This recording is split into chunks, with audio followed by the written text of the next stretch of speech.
पूछा जा रहा है कि गुरुजी, दो व्रत अगर एक ही दिन आ जाए अथवा एक व्रत आज और एक व्रत कल, जैसे कि इस बार हम लोगों को प्राप्त हो रहा है 24 जुलाई रविवार को कामिका एकादशी का व्रत और अगले दिन जो है श्रावण सोमवार का व्रत, तो दोनों व्रत की विधि हम कैसे संपन्न कर पाएंगे? क्योंकि अगर हम एकादशी व्रत रहते हैं तो द्वादशी में अगले दिन हमें पारण करना चाहिए। पारण का समय भी प्रातः 8:15 बजे तक का ही उत्तम है। तो ऐसे में हमारा सोमवार के व्रत का क्या होगा?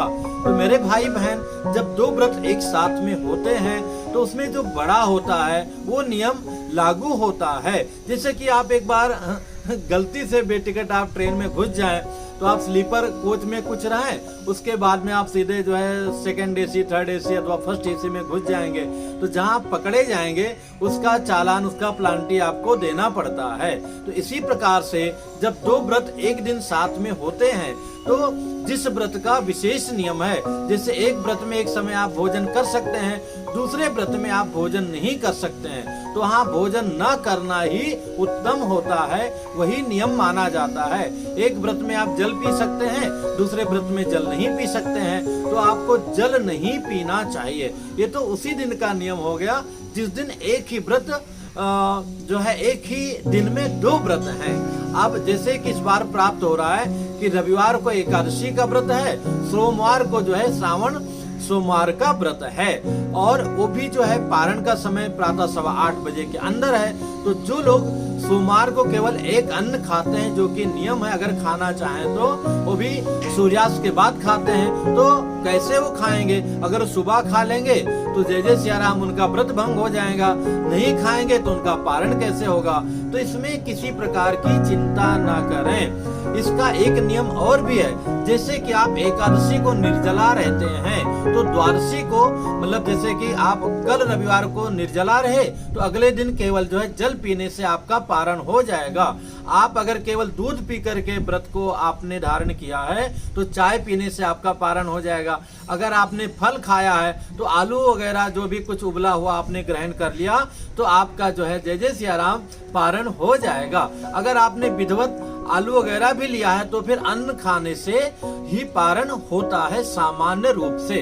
अब चूंकि सोमवार का व्रत है तो उसमें हम क्या करें? तो करना यह है कि अगर आपने एकादशी के दिन भगवान विष्णु जी का अथवा अपने भगवान का ही विशेष पूजा किया है तो अगले दिन भी सुबह उनका पूजन किया जाता है। तो पूजन के बाद में अगर कहा सके नारायण का रूप है, शालिग्राम जी है, तो उनका चरणामृत लिया तो उससे भी पारण हो जाता है।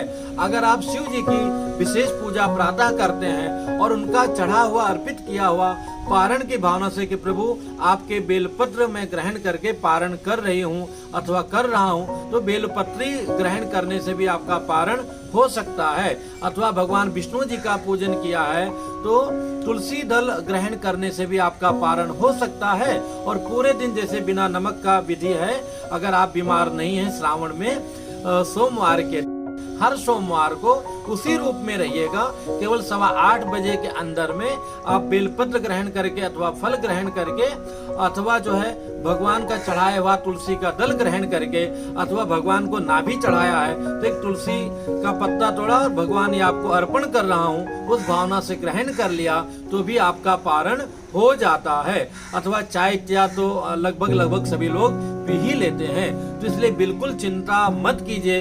कभी भी ये दुविधा है कि एक ही दिन दो व्रत है तो जो है जिसका विशेष नियम है उस नियम का पालन कीजिए। और दूसरे दिन की भी विधि वही होती है कि उस दिन भी आप पूर्ण रूप से उस व्रत का नियम का पालन करेंगे तो भगवान की कृपा से दोनों व्रत का जो है आपको लाभ मिलेगा।